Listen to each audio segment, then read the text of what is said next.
जो मोदी साहब के करीबी गौतम अडानी का अड्डा है, वहां पर 1,75,000 करोड़ का ड्रग्स पाया गया। 1,75,000 करोड़, उसमें कोई जांच नहीं हुई, एक ट्वीट करने पर गिरफ्तारी हुई।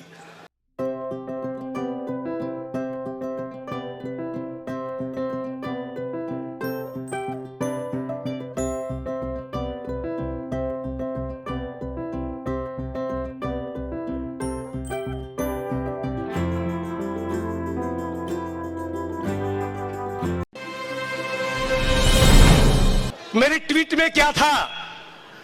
ट्विटर इंडिया ने मेरे ट्वीट को दबाया है। याद रखिए, अभी तक मैं उस ट्वीट को डिलीट नहीं किया हूं और इस जीवन काल में डिलीट नहीं करने वाला हूं। कल मैंने दिल्ली में प्रेस कॉन्फ्रेंस करके कहा कि मैंने तो केवल शांति और अमन का अपील किया था।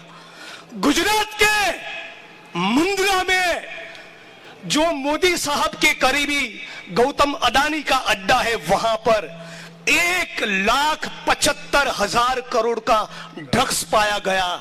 1,75,000 करोड़, उसमें कोई जांच नहीं हुई, एक ट्वीट करने पर गिरफ्तारी हुई।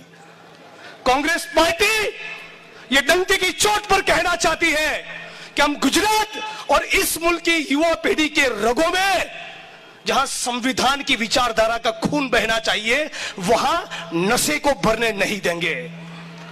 उस मामले में आप जांच नहीं कर रहे हो। मेवाड़ी की इंक्वायरी हो रही है, उसका रिमांड मांगा जा रहा है, उसको जेल में डाल रहे हो। लेकिन जिसके पोर्ट में 1,75,000 करोड़ का ड्रग्स पकड़ा गया, उस गौतम अडानी की कभी पूछताछ नहीं कही। वाह मोदी जी, वाह। इसी गुजरात की दलित समाज की एक बहन ने कहा, जो भाजपा की महिला कार्यकर्ता है, कि उसके ऊपर भाजपा के एक मंत्री ने बलात्कार किया है।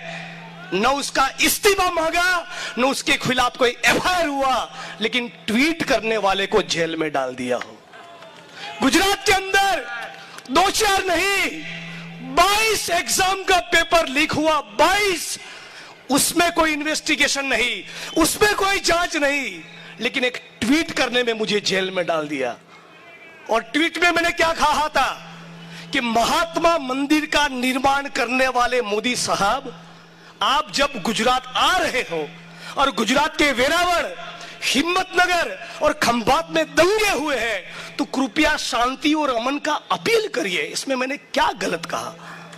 मान के चलिए मेरे विधानसभा क्षेत्र वडगाम में कभी दंगा हो जाए, मैं नहीं चाहता हूं कि कभी हो, तो बतौर एक गुजराती नागरिक, बतौर संविधान में मानने वाले एक भारतवासी के तौर पे, एक नेता के तौर पे मेरा जवाबदारी क्या बनता है? यही कि मैं जनता को शांति और अमन का अपील करूं।